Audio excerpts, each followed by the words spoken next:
Olá, boa tarde, meu nome é Fábio, sou o apresentador da série Apometria Porque Sim, Apometria Porque Não. Estamos aqui para estrear uma nova série, Apometria Estudo de Casos. Vocês devem estar estranhando um pouco o nosso setting de gravação aqui, e eu vou explicar como estreia da série o porquê desse ambiente. Pois bem, já vinha planejando já a apresentação de uma nova série, e o grande entrave era quando gravar, como gravar, qual o processo, toda a logística de gravação, captação, edição, finalização, subir os vídeos para o YouTube e assim por diante. E dentro dessa pesquisa de como produzir isso, estou vindo de um processo intensivo de coaching e busquei a informação que tive no processo meu de coaching sobre como otimizar tempo. Pois bem, se eu gasto cerca de 2 horas por dia, entre 1h30 e 2 horas por dia dentro de um carro, por que não utilizar o carro como setup de gravação? Então a gente pode bater um papo aqui de forma descontraída, de forma leve, e exercitar um pouco a transmissão de conhecimento, da tratativa a qual a gente desempenha no grupo, e passar para vocês, espectadores, um pouco da experiência. Lembrando que o estudo de casos, ele traz com respeito, com ética, o contexto do consulente, respeitando a dor do consulente, mas não vai deixar de ser passado de uma forma descontraída, leve, para que o assunto fique agradável de ser ouvido também, tá? Toda e qualquer semelhança com um caso seu é mera coincidência, haja visto que os assuntos serão escolhidos de forma aleatória e sem menção nenhuma à identidade do consulente, porque não cabe aqui a gente identificar uma ética no processo todo de tratativa, como qualquer outro processo terapêutico, uma ética terapêutica de não identificação do consulente, e não se sintam invadidos caso você já tenha passado por um processo de tratativa no grupo apométrico a qual eu trabalho ou a qual eu já trabalhei. É uma oportunidade de dividir um pouco as experiências para que aquele que já trabalha com a ferramenta ou aquele que não conhece, não sabe o que a apometria pode fazer por você, possa conhecer um pouco sobre.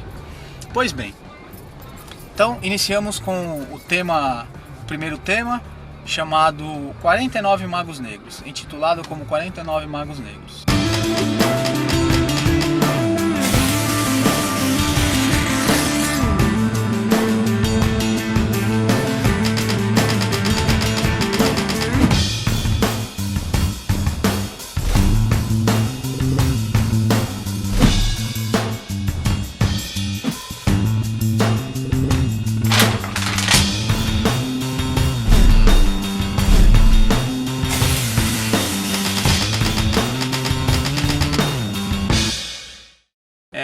Trago aqui a história de um consulente, sexo masculino, com seus aproximados 42, 43 anos, e trouxe uma característica bastante interessante dentro da sua tratativa do dia, ou da noite, já que os nossos atendimentos eram à noite. A primeira característica importante a ser frisada aqui foi a chegada desse consulente ao grupo. Ele fez questão de se identificar ao dirigente do trabalho na noite, frisando que ele era um dirigente de casa espírita, que ele era uma pessoa que conhecia a ferramenta apométrica e trabalhava assim com a ferramenta já há algum tempo, e que ele já havia passado por um tratamento apométrico por fazia alguns dias, alguns meses, algumas semanas, não me recordo agora. Guardem essa informação, que é uma informação que vai ser bastante importante para complementar todo o resto do nosso estudo aqui. Pois bem, a dinâmica de atendimento do nosso grupo: o consulente é acolhido, é recebido, recebe uma ficha de anamnese, a qual ele preenche seus dados pessoais, que são dados confidenciais, seu contexto emocional, contexto fisiológico, contexto espiritual, enfim, sintomas a qual ele está apresentando. E depois essa ficha ela é encaminhada de forma aleatória, já que nós temos mais de uma mesa atendendo por vez simultaneamente. Não há escolha da ficha XYZ ir para a mesa XYZ. As fichas são encaminhadas de forma aleatória, de acordo com a disponibilidade de cada mesa.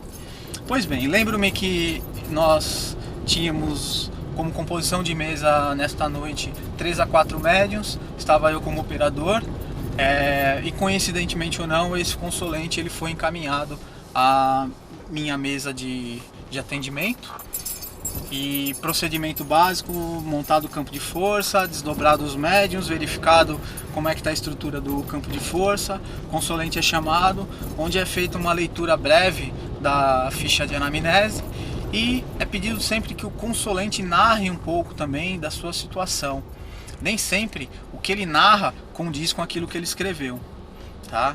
Então é importante que no processo de narrativa os médiuns estejam já desdobrados. Com o processo de abertura de trabalho, os médiuns ficam hipersensibilizados e vão percebendo as nuances, as sutilidades do campo energético que se forma no ambiente junto ao consulente. Pois bem, o consulente ele trouxe um dado interessante que traz desencadeia o tema de hoje. Ele fala sobre ter passado por um processo de tratativa apométrico, a qual foi detectado na sua tratativa um processo obsessivo complexo, a qual ele estava sendo obsediado por 49 magos negros. Eu vou abrir um parênteses aqui para vocês, para quem não conhece, não sabe o que é um mago negro. É um espírito que na classe hierárquica do astral inferior ele ocupa aí, se não for, está entre o primeiro e o segundo posto aí da escala hierárquica, no topo da cadeia hierárquica obsessiva. São espíritos de grande conhecimento, de extrema inteligência, grande força mental, passaram por processos iniciáticos há milênios e milênios, e são espíritos que não se dão ao luxo, não dão ao luxo de obsediar de forma direta, quase que regra geral isso. Arquitetam processos obsessivos sempre por vias indiretas, sempre comandando pessoas, encarnados e desencarnados, a executarem esse processo, tá? Justamente para não se expor, para não cuidam de situações também de grande magnitude e assim por diante.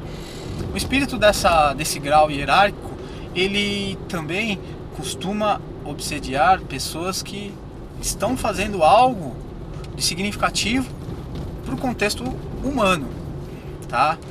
Eu vou já abrir um parênteses dentro do parênteses. Dr. Klaus, em um dos livros de Agnaldo Paviani, traz um alerta à comunidade espiritualista, dizendo que para ser obsediado é necessário que se tenha merecimento. Eu costumo fazer um paralelo no grupo a qual eu dou aula, fazendo um paralelo com a seguinte situação. Imaginem que você tem um time de futebol que possui um jogador de grande conhecimento, grande habilidade e que marca gol, define o jogo. O técnico do time adversário certamente vai colocar 1, 2, 3 jogadores com marcação cerrada sobre esse jogador, com uma marcação especial, justamente para inibir a sua ação. Assim se dá com o mago negro. Ele vai atuar sobre um processo obsessivo naquele indivíduo que estiver realmente fazendo algo de grande valor e magnitude para um contexto mais macro. Sem componente de julgamento, sem componente de dizer que o consulente estava dizendo a verdade ou não estava, mas trazendo para um contexto lógico, um contexto, uma linha de bom senso. Não é muito comum um processo obsessivo direto, como foi narrado, e a gente não está aqui para duvidar do consulente, mas trazendo para uma análise mais crítica e criteriosa. Pois bem, um espírito dessa hierarquia, um mago negro que se propõe a arquitetar um processo obsessivo contra o indivíduo, costumo dizer que ele faz um estrago danado na vida do indivíduo, um estrago danado no campo emocional, no campo também material, no campo físico, adoecendo, até podendo levar o indivíduo ao desencarne. Se um espírito dessa magnitude faz um estrago danado, imaginem 49 magos negros. O que levaria 49 espíritos dessa classe hierárquica, estar atuando sobre um indivíduo só. Pois bem, então a gente começa aqui a tirar uma conclusão lógica de que o indivíduo consolente que estava passando em atendimento naquela noite, ele estava mais com uma visão egóica, distorcida do seu eu, mais num processo de autoafirmação, no mecanismo de defesa autoafirmativo. Já que eu sou um dirigente e eu tombei, eu estou procurando ajuda, eu necessito apresentar um processo obsessivo extremamente vultuoso e complexo. É uma forma, um mecanismo de defesa para justificar o porquê que o indivíduo está lá pedindo ajuda, tá?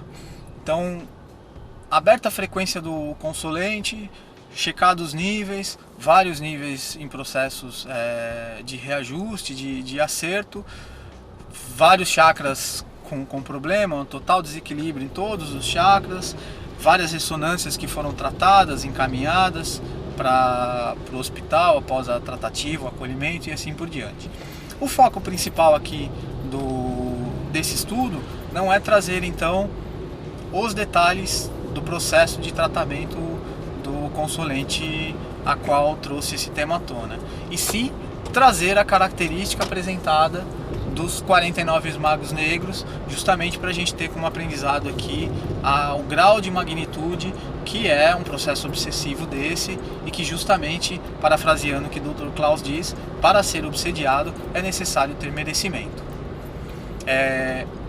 Encerramos aqui então o tema de hoje, apometria, estudo de casos. Espero que tenham gostado.